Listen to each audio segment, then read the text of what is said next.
నమస్తే. Welcome to GTV media. నేను మీ అంజీ. అయితే మున్సిపల్ ఎలక్షన్స్ ప్రచారాలు గూడా జోరుగా సాగుతా ఉన్నాయి రాష్ట్ర వ్యాప్తంగా. అయితే నాగర్ కర్నూల్ జిల్లాలోని ఇటికాలలో ఉన్నాము. మూడో వార్డు. ఇక్కడ బీఆర్ఎస్ పార్టీ నుంచి నిలబడ్డారు.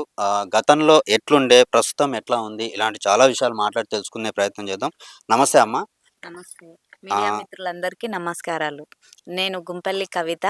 మేము మరి జనార్దన్ రెడ్డి గారు బీఆర్ఎస్ పార్టీ తరపున బలపరిచిన వ్యక్తిగా మూడో వార్డుకు పోటీ చేస్తున్నాను. ఇప్పటివరకైతే మద్దతు బాగానే ఉంది. మంచిగానే చెప్తున్నారు జనాలు. ఏస్తాం, గెలిపిస్తాం అని మాట్లాడి చెప్తున్నారు. మీ అమూల్యమైన ఓటును కారు గుర్తుకేసి గెలిపించాలని కోరుకుంటున్నాను. ఓకే. ఇక్కడ అలాగే ఎల్లయ్య గారున్నారు. అలాగే సీనియర్ నాయకులు బీఆర్ఎస్ లీడర్స్ ఉన్నారు. మాట్లాడదాం. అన్న గతంలో ఎట్లుండే? ప్రస్తుతము మున్సిపల్ చేశారు ఇటికాల విలేజ్‌ని. మరి మున్సిపల్ చేసిన తర్వాత మరి జనార్దన్ రెడ్డి గారు ఉన్నప్పుడు ఎట్లా ఉన్నది? ఈ 2 నెలల నుంచి ఎట్లా ఉంది పరిస్థితి ఇటికాల? మొదటగా చెప్పుకోవాలంటే ఈ మీడియా మిత్రులకు నమస్కారాలు. అయితే గతంలో పా గతంలో ఉన్న బీఆర్ఎస్ ప్రభుత్వం చేసిన ఎన్నో అభివృద్ధి పనులను సారు అంటే పెద్ద సార్ అయిన కేసీఆర్‌ను కోల్పోయాక ఈ మా కాన్స్టిట్యున్సీకి వస్తే, ఈ నియోజకవర్గానికి వస్తే మా మర్రి సార్‌ను కూడా కోల్పోయాక మేము ఎంతో ఇబ్బందులు, కష్టాలు అనుభవిస్తున్నామని ప్రజలు వాళ్ళ ఆవేదన వ్యక్తం చేస్తున్నారు. అయితే ఆ భాగంగా మేము ఈ మూడో వార్డుకు కౌన్సిలర్‌గా ఎమ్మెల్యే మర్రి జనార్దన్ రెడ్డి గారు బలపరిచిన వ్యక్తిగా మేము మూడో వార్డుకు కౌన్సిలర్‌గా పోటీ చేస్తున్నాము.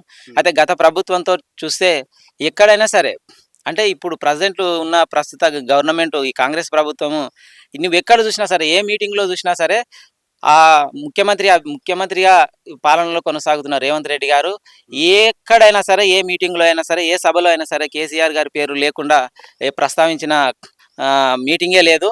అయితే ప్రజలకు అర్థమైంది ఏందంటే అమలు చేయలేని హామీలను ఇవ్వడమే తప్ప అతను చేసింది ఏమీ లేదు. ఎప్పుడు చూసినా, ఏ మీటింగ్‌లో చూసినా కేసీఆర్‌ను ముంగలేసుకొని మాట్లాడడం తప్ప ఆయన అభివృద్ధి వైపు చూడడం లేదని ప్రజలు చాలా విసిగిపోయారు. ఎంత విసిగిపోయారంటే ఈరోజు ప్రతి ఇంటిని మేము గడపను మేము వాళ్ళ దగ్గరికెళ్ళి చూస్తే ప్రతి ఒక్కరు ఏమంటున్నారు, మాకు పెద్ద సార్ ఉన్న కేసీఆర్ ఉంటేనే బాగుండే, మాకు ఈ నాగర్ కర్నూల్ నియోజకవర్గంలో మర్రి సార్ ఉంటేనే బాగుండే అనేది ఆ ప్రజలలో స్పష్టంగా కనిపిస్తుంది. అయితే ఎందుకు వాళ్ళ ఆవేదన వెనుక ఏదుందని చూస్తే ఈ వ్యవసాయ కాలంలో రైతులకు ఏ ఇబ్బందులు లేకుండా మాకు కేసీఆర్ ఉండే ప్రతి నెల 6 నెలలకు ఒకసారి వచ్చిందనంటే పంట కాలానికి రైతు బంధు సాయంగా ప్రతి పంటకు ఒక 5,000 సహాయం చేస్తుండే. ఇప్పుడు ప్రస్తుత రేవంత్ రెడ్డి గారు ఇప్పటికీ మూడు దఫాలుగా ఇచ్చే రైతు బంధును ఇప్పటికి ఇవ్వలేదని చెప్పి ప్రజలు చాలా బాధపడుతున్నారు. మనము అనవసరంగా మన చేతిలో ఉంటే మనము కాంగ్రెస్ చెప్పిన మోస హామీలను నమ్మి మనంతటికి మనం దవ్వుకున్న గుంతలో మనం పడ్డామన్నట్లుగా జనం ఆలోచిస్తున్నారు. ఏ విధంగానైనా ఇప్పుడు వచ్చే ఎలక్షన్లో కానీ, రాబోయే ఎలక్షన్లో కానీ ఖచ్చితంగా ఈ రేవంత్ రెడ్డి ప్రభుత్వానికి ఖచ్చితంగా గుణపాఠం చెప్పాలని కోరుకుంటున్నారు. వచ్చినాక ఇప్పుడున్న ప్రభుత్వం చేస్తున్న 6 గ్యారెంటీలపై ప్రజలు చాలా స్పష్టంగా ఉన్నారు. ఖచ్చితంగా ఎక్కడైనా సరే బీఆర్ఎస్ పార్టీ అభ్యర్థిని ఎవ్వరు నిలబెట్టినా సరే ఖచ్చితంగా మనం కారు గుర్తుపైనే ఓటు వేసి గెలిపించుకోవాలని ప్రజలు ఆలోచిస్తున్నారు. ఏ ఇంటికి ప్రచారానికి పోయినా సరే అక్కడక్కడ కొందరు ఇప్పుడున్న గవర్నమెంట్కు వ్యతిరేకంగా మాట్లాడుతున్నారు. మొదటగా మాకు ఏస్తన్న డబ్బులు ఫస్ట్ మాకు ఏదైతే మీరు ఎకరాకు 6,000 అన్నారో ఇప్పటికి 3 దఫాలుగా మీరు వేయలేదు కదా, ఆ 3,000 ఆ 3 దఫాలుగా చెప్పిన దాంట్లో ఎకరాకు 6,000 ప్రకారం మాకు ఎకరాకు 18,000 బాకీ ఉంది. మీరు ఫస్ట్ మాకు ఆ డబ్బులు చెల్లించండి. చెల్లించిన తర్వాత మీరు ఓటు అడిగే హక్కు చేయండి. మీరు 500 సిలిండర్ అన్నారు. ఆ ఇంటి దగ్గర ఉండే ముసలోళ్ళకు మీరు అమలు చేయలేని హామీ ఏదైతే అన్నారో, మీరు 4,000 అన్నారో అది కూడా అమలు చేయలేని పరిస్థితి. ఈరోజు ముసలోళ్ళు చేసి మా చేతగాని ప్రాణానికి మేము 4,000 అంటే ఆశపడి మోసపోయి కాంగ్రెస్కు ఓటేసి మేము ఇబ్బందులు పడుతున్నామయ్యా. ఆ కేసీఆర్ ఎక్కడున్నా సరే చల్లగా ఉండని మాకు 500 నుంచి 1,000 రూపాయలు పెంచిండు, 1,000 రూపాయల నుంచి 2,000 పెంచిండు. మేము ఆ ప్రభుత్వాన్ని కోల్పోయి మేము ఇన్ని బాధలు అనుభవిస్తున్నాము. ఎక్కడున్నా సరే మళ్ళీ మా సార్ను మేము తెచ్చుకుంటాము, కారు గుర్తును మేము గెలిపించుకుంటామని చెప్పి ప్రజలు వాళ్ళ ఆవేదన వ్యక్తం చేస్తున్నారు. ఇక్కడ చూసుకుంటే మర్రి జనార్దన్ రెడ్డి గారు ఆయన అధికారంలో లేరు. ఆయన ఓడిపోయారు అన్న బాధ పబ్లిక్‌లో కనిపిస్తా ఉందా? ఇది మరీ కాంగ్రెస్ అంటే స్పష్టంగా ఎందుకొచ్చిందనేది ప్రతి ఒక్క కుటుంబంలో బాధతో ఇంకా ముందు కాలంలో కేసీఆర్ గారు రావాలని కోరుకుంటున్నారు. ఈ కాంగ్రెస్ ప్రభుత్వం 6 హామీలని చెప్పి అవి దొంగ హామీలు అని చెప్పి ప్రతి ఒక్క ఇంటికి ప్రచారానికి పోతే వాళ్ళు చెప్పిన హామీలను మేము నమ్మి ఓటేసి ఇప్పుడు గోసపడుతున్నాం. రుణమాఫీ అన్నారు, రుణమాఫీ చేయలేదు. రైతు బంధు అన్నాడు, రైతు బంధు చేయలేదు. వాళ్ళు 5,000 ఇస్తారని చెప్పిండ్రు. 6 నెలలకు ఒకసారి మేము 6,000 ఇస్తాం, 15,000 ఇస్తామని ఏదో మల్లబోగులు మాటలు చెప్పి వాళ్ళ దానికి ఆ ఉద్దేశంగా మాట్లాడి వాళ్ళంతా మోసపుచ్చి ఓట్లు వేయించుకున్నారు. ఇక్కడ మరిసారు మాకు కోల్పోయినందుకు స్వల్ప మెజార్టీతో ఓడిపోయిండ్రు.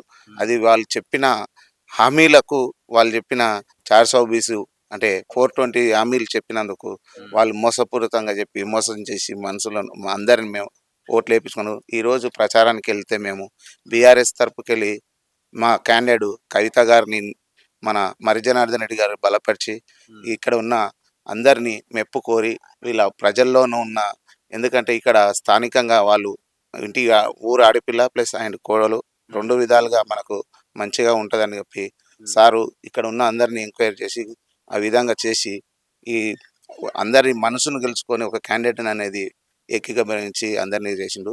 మరి సారు ఆల్రెడీ ఇంతకుముందు గత 10 ఏళ్ల కంటే ముందు ఉన్న తెలంగాణ రాకముందుకేమో నాగర్ కర్నూలు అనేది అభివృద్ధి లేకున్నది. ప్రజెంట్ ఇప్పుడు మరి సార్ వచ్చినాక 10 ఇయర్స్ లోపల మన కేసీఆర్ సార్ ద్వారా మంచి సన్నిహితంగా ఉండి Nagar Kurnool collectorate and SP office, అట్లనే మెడికల్ కాలేజు, అట్లనే మన దగ్గర ఉన్న tank bund Nagar Kurnool under drainage చేపించిండు. ఇంతకుముందు గత ప్రభుత్వాలు ఎక్కడ కూడా చేపియండి మొత్తం వాళ్ళకి నారకంలో అండర్ డ్రైనేజ్ చేపించిండు. దాంతోపాటు ట్యాంక్ బండ్ చేపించిండు, బుద్ధ విగ్రహం, ఇంకా మరి ఎన్నో చెప్పుకోవాలంటే ప్రతి ఒక్క ఊర్లో కూడా సీసీ రోడ్లు అనేది నాణ్యతతో కలిగిన మేల్ మేల్ క్వాలిటీ అనేది చేపించి ఇక్కడ ఉన్న మా ఊర్లో ప్రజెంట్గా ఆయన వేయించిన సీసీ రోడ్లు తప్ప ఇప్పటి వరకు మరి సీసీ రోడ్ అనేది ఏం లేదు. దానికి ఇంకొకటి అండర్ డ్రైనేజ్ లేకుండా ఓపెన్ డ్రైనేజ్ తెచ్చిండ్రు. ఓపెన్ డ్రైనేజ్ అనేది కామన్గా అది అందరికి తెలిసి ఎట్లుంటుందో, ఈగలు దోమలు అనేది విపరీతంగా దాని గోస అనేది తర్వాత తెలుస్తుంది. వాళ్ళు కావాలని చెప్పి అండర్ డ్రైనేజ్ బంద్ చేసి ఓపెన్ డ్రైనేజ్ తెచ్చిండ్రు. ఇంకా సార్ మర్రి సార్ లేనందుకు మాకు ఎంతో బాధగా ఉంది. మర్రి సారు ఓడిపోవడం, అలాగనే కేసీఆర్ ప్రభుత్వం అనేది రాకపోవడం వల్ల మేము అనుకున్న అందరికీ మేలు చేయాలనుకున్న మా తరపునంగా మేము మెయిన్గా మా ఊర్లో అందరు ప్రతి ఒక్క కార్యకర్త ఇక్కడ ఉన్న వాళ్ళందరితో పాటు ఇంకా మంది వేరే కాకుండా అందరూ సహాయ సహకారాలతో మేము పోయినసారి ఎమ్మెల్యే ఎలక్షన్లకు మరోసారి ఉన్నప్పుడు 2023లో అందరం సహకరించి చేసినాం. మా వంతు కాకుండా మేము అనుకున్న దానికన్నా మేమైతే మంచి ఫలితం సాధించినాము. అలాగని ఇప్పుడు మేము కూడా మా క్యాండిడేట్ అనే కవిత ఎల్లయ్య గారిని గెలిపించుకోగలుగుతామని మేము ఆశాభావంతో అందరు మనసుతో గెలుచుకొని మేము గెలుస్తామని చెప్పి ధీమాతో మేము మాట్లాడుతాం. రైట్. పాలమూరు జిల్లాలో మొదటగా మనం చెప్పుకోవాల్సింది ఏంటంటే 2014 ముందు ఎంతో కరువుకి మరీ దగ్గరగా ఉండే అటువంటి ప్రాంతం ఏదైనా ఉందంటే పాలమూరు జిల్లా. అలాంటి పాలమూరు జిల్లా ఈరోజు ఎటు చూసినా కూడా పంటలు కనిపిస్తూ ఉన్నాయి. 2014 తర్వాత ఇంత పెద్ద ఎత్తున మారడానికి కారణం మెయిన్ ఏందంటారు? ఇక్కడ అంతకుముందు గత ప్రభుత్వం అనేది కేఎల్ఐ ఉండే, కలవకుర్తి లిఫ్ట్ ఇరిగేషన్ ఉండే. ఆ లిఫ్ట్ ఇరిగేషన్ అనేది ఇంతకుముందుకు గల ప్రభుత్వం అనేది ఓన్లీ దానికి భూమి పూజ చేయడం, కాలువలు సరిగా చేయకపోవడం. మన హరీష్ రావు గారు ఆల్రెడీ ఇరిగేషన్ డిపార్ట్మెంట్కి వెళ్ళి ఉన్నాడు కాబట్టి అతను ఈ కొల్లాపూర్లో నార్లాపూర్ దగ్గర అని అక్కడ మన కేఎల్ఐ పంపు సెట్ దగ్గర ఆల్రెడీ అతను పండుకొని అంటే నిద్రాహారాలు మాని అక్కడ ఉన్న వ్యవస్థను జొన్నల బొగడ కానీ గుడిపెల్లి కానీ అక్కడ ఆయన నిద్ర లేకుండా ప్రతి ఒక్కటి పని కంప్లీట్ చేపించి ఆయన కృషి అనేది వెలగట్టలేనిది. ఆ కృషి నుంచి అనేది ఈ ప్రాంతానికి సస్యశ్యామలమైంది. దాంతోపాటు ప్రతి ఒక్క ఊరుకు అనేది వాటర్ అనేది ఇప్పటి వరకు కృష్ణానది ఎక్కడనో కింది నుంచి ఉన్న నదిని తీసుకొచ్చి ఇక్కడ కలవకుర్తి వరకు చేపిస్తున్నట్టే సస్యశ్యామలంగా అంటే దానికంతా కేసీఆర్ కృషి. ఆ కృషి నుంచి ఇక్కడ ఉన్న ప్రతి ఒక్క రైతాంగం అనేది ఎంతో కృషితో పని చేసుకుంటుంటారు. ఎంతో బయటికి వలసలాగా వెళ్ళిపోయి గుణంగా అప్పుడు ఉన్నారు. ఇప్పుడు మళ్ళీ మా ఊరికి పోయి మేమే పంటలు పండించుకొని మేమే చేసుకుందాము. 24 గంటలు కరెంట్ ఇచ్చి ఆ వాటర్ అనేది మాకు సస్యశ్యామలంగా వస్తున్నాయి. అది చేసిండ్రు. అంతకుముందు గత ప్రభుత్వం ఏం చేసిందంటే 2014 కంటే ఉన్న ప్రభుత్వం ఇక్కడ యూరియా కొరత అనేది బాగుంటుండే. ఆ యూరియా కొరత అనేది 2014 తర్వాత తెలంగాణ ప్రభుత్వం వచ్చినాక యూరియా కొరత అనేది లేకుండా చేసిండ్రు. ఏ ఆటోకో ఇస్తే పైసలు ఇంటి దగ్గర ఉన్న రైతుకు చెప్పిస్తే వాళ్ళే వేసుకొచ్చి మన ఇంటి దగ్గర తింటే రైతు అనేది పని చేసుకునేది, రైతు అనేది టైం వేస్ట్ చేయకుండా ఆల్రెడీ అతని పని అతను చేసుకునేది. ఇప్పుడున్న ప్రభుత్వం, ఇప్పుడున్న పాలక మండలి అయితే రైతుల పట్ల ఆ రోజేమో చెప్పింది ఏమో హామీలు చెప్పింది, ఈ రోజు ఏం చేసింది అంటే కింసపరిచి హీనపరిచి ఇబ్బందికరంగా ఎన్నో ఇబ్బందులు పెట్టి అది చేస్తుండ్రు. ఈ రోజు అయితే యూరియా బస్తాకు క్యూలో నిలబడాలంటే అప్పుడు నాగర్కర్నూలులో కూడా ఉందా యూరియా నాగర్ కర్నూలు కాదు, నాగర్ కర్నూలు అని కాదు, తెలంగాణలో ఎక్కడైనా ఉంది, నాగర్ కర్నూలు ఉంది. ఆల్రెడీ ఇక్కడ ఉన్న వ్యవస్థ చూస్తే ఒకరిని ఒకరు తిట్టుకుంటుండ్రు జనాలు అనేది. పెండ తీసుకొని రీసెంట్ గా పెద్ద కొత్తపల్లి మండలంలో పేడ తలుకొని ఎంబడబడ్డారు.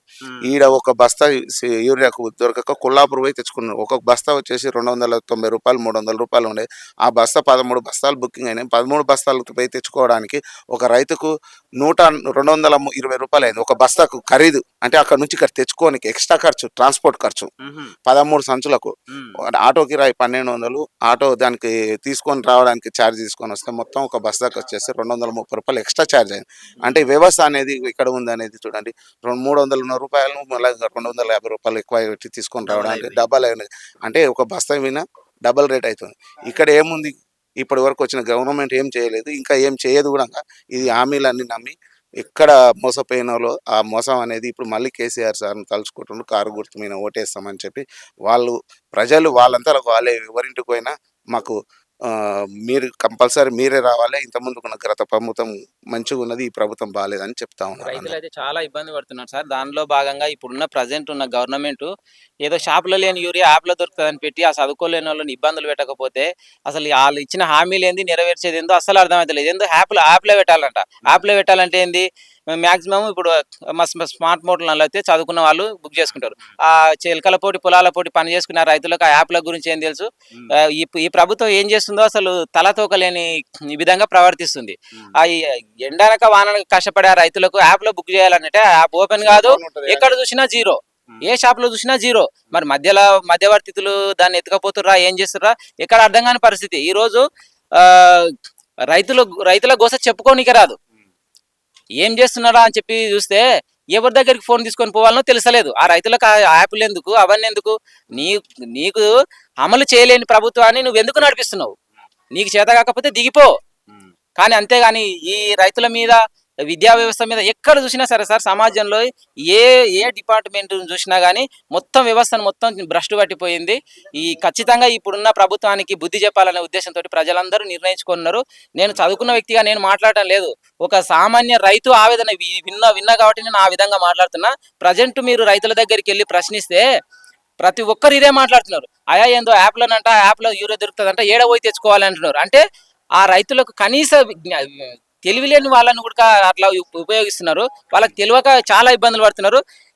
మనం అంటే ఇంతకు ముందున్న కేసీఆర్ ప్రభుత్వంలో ఏ షాప్కి పోయినా సరే మనకి ఎప్పుడు అన్లిమిటెడ్ షాపులలో ఎక్కడైనా సరే ఎప్పుడైనా సరే ఒక ఆటోకి ఫోన్ చేసి ఓ 4 బస్తాలు పంపించండి అంటే పంపించేది. ఇప్పుడు ఏంది, ఆ షాపులలో లేదు, ఎక్కడ లేదు.